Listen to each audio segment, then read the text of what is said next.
Assalamualaikum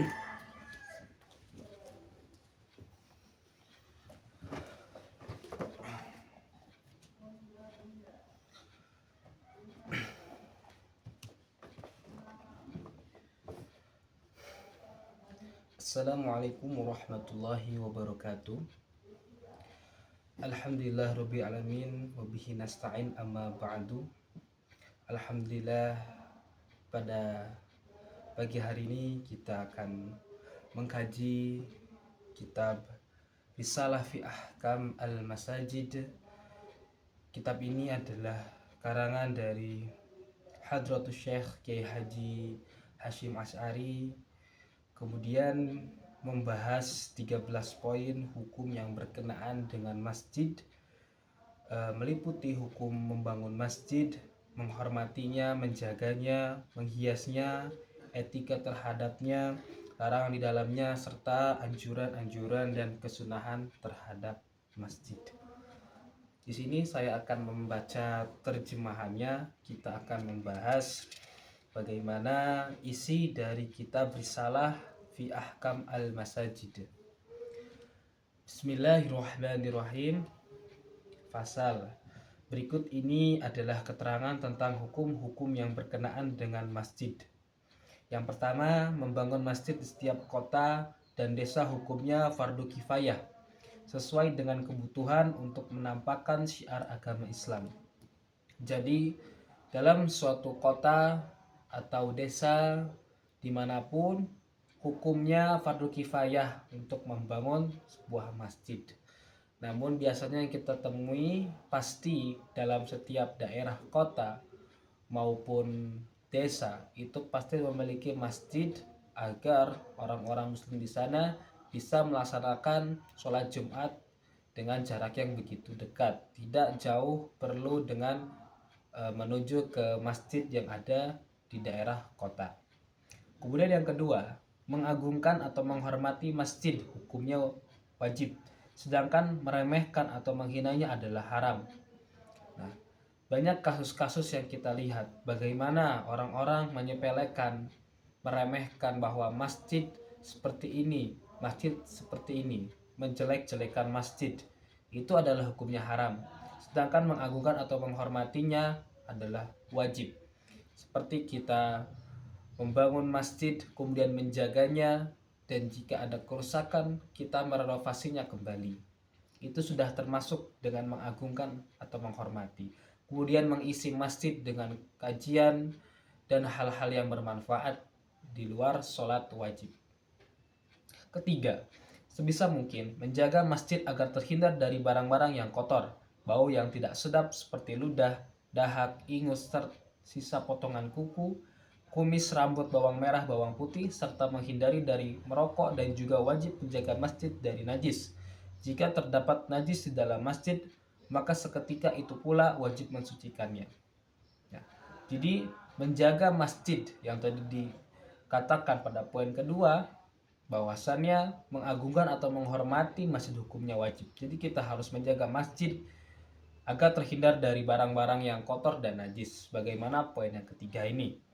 Dan jangan lupa menghindari dari rokok, kemudian kotor, bau, dan sebagainya.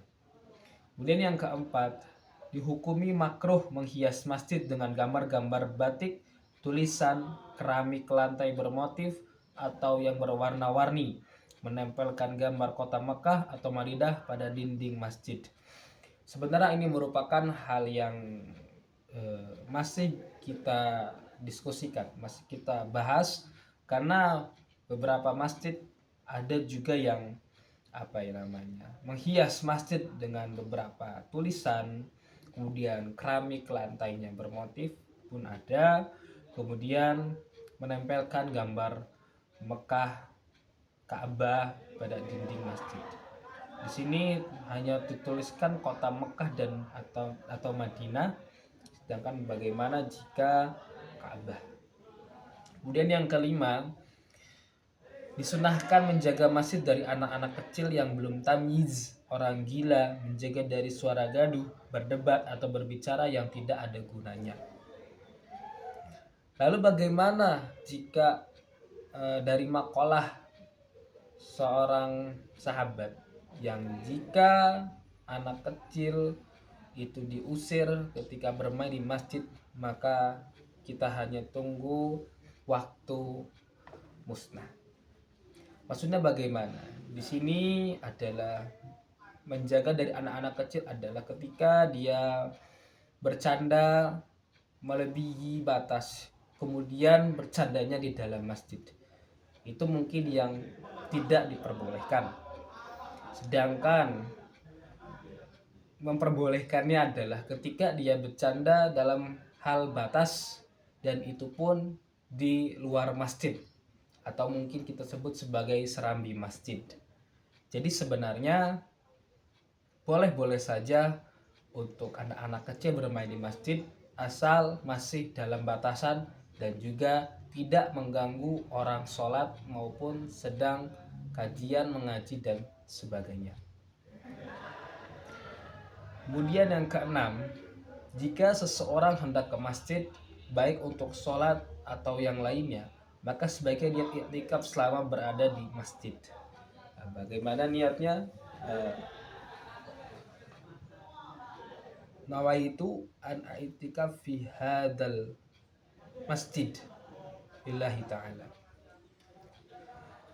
Jadi ketika kita mau sholat ataupun hal lainnya, tadarus Quran, maka sebaiknya kita niat i'tikaf. Agar apa? Agar kita pun mendapat ganjaran atau pahala dari niat i'tikaf tersebut. Kemudian yang ketujuh, ketika masuk masjid disunahkan mendahulukan kaki kanan seraya berdoa. Allahumma sholli ala Muhammad wa ala ali Muhammad wa sahbihi wa sallim. Allahumma gfirli dunubi waftahli abwaaba rahmatik. Ini adalah doa ketika masuk masjid. Biasanya adalah Allahumma waftahli abwaaba rahmatik. Tapi ada juga versi yang lain. Seperti di sini, Allahumma sholli ala Muhammad wa ala ali Muhammad wa sahbihi wa sallim. Allahumma gfirli dunubi waftahli abwaaba rahmatik. Kemudian masuknya menggunakan kaki kanan terlebih dahulu. Kemudian ketika keluar masjid pun ada doanya. Disunahkan mendahulukan kaki kiri. Nah, Allahumma sholli ala Muhammad wa ala ali Muhammad wa sahbihi wa sallim. Allahumma gfirli dunubi waftahli abwaaba fadlik. Kalau tadi ketika masuk masjid adalah waftahli abwaaba rahmatik, ya, dan bukakanlah untuk hamba pintu-pintu rahmatmu. Sedangkan ketika keluar masjid adalah waftahli abwaaba fadlik, dan bukakanlah untuk hamba pintu-pintu karunia. Jadi ketika masuk masjid itu menggunakan kaki kanan terlebih dahulu, lalu berdoa. Kemudian untuk keluar masjid menggunakan kaki kiri. Selanjutnya yang kedelapan, diharamkan menggunakan tikar, lampu, karpet, sejenis alas lainnya yang diwakafkan kepada masjid untuk selain kepentingan masjid seperti acara pernikahan atau kematian. Nah, ketika ada barang fasilitas atau inventaris punya masjid seperti sajadah, lampu, dan sebagainya, kemudian barang itu tidak diperbolehkan untuk acara di luar masjid seperti pernikahan atau kematian. Lalu bagaimana dengan acara Maulid Nabi, Mauludan dan sebagainya, Isra Mi'raj? Itu mungkin diperbolehkan saja karena masih berkaitan dengan masjid. Biasanya acara itu diadakan setiap pada masjid-masjid tertentu. Jadi bukan pagelaran dari individu masyarakat. Kemudian yang kesembilan, diperkenankan makan di dalam masjid asalkan jangan sampai mengotorinya. Apabila sampai meninggalkan sesuatu yang menjijikkan di masjid, maka wajib untuk membersihkannya. Di sini kasusnya banyak, seperti ketika kita tahlilan, seperti kita ada kajian, seperti juga ada buka bersama dan lain sebagainya. Maka sebenarnya makan di dalam masjid itu diperbolehkan, asalkan tidak meninggalkan sampah, tidak mengotori masjid. Ketika sudah kotor atau ada sampah, maka wajib hukumnya untuk membersihkannya agar masjid tetap terjaga dari kotor dan najis. Ke-10, Diperbolehkan mengadakan pertemuan di dalam masjid selama acara itu baik seperti membaca Al-Quran, mengaji ilmu-ilmu fikih dan sebagainya. Tidak diperbolehkan mengadakan pertemuan untuk maksiat. Jadi sudah jelas di sini ketika kita akan mengadakan pertemuan antara dua pihak, kemudian pertemuan itu masih dalam hal baik seperti tadi tadarus Quran, kemudian halaqah Quran, kajian-kajian fiqih, kajian hadis dan lain sebagainya untuk menuntut ilmu dan hal-hal yang masih sekiranya baik itu diperbolehkan. Tetapi bila itu adalah untuk kemaksiatan maka tidak diperbolehkan. Yang ke-11, disunahkan memberi wangi-wangian dalam masjid pada saat sholat Jumat atau dan hari raya. Oke, ketika kita waktu sholat Jumat, mungkin sudah disunahkan ya bagi kita untuk memakai wewangian dan mendatangi masjid terlebih dahulu dengan waktu yang masih awal. Sama halnya juga ketika hari raya Idul Fitri, bagaimana para kaum muslimin itu memakai pakaian baru ketika hari raya Idul Fitri maupun Idul Adha.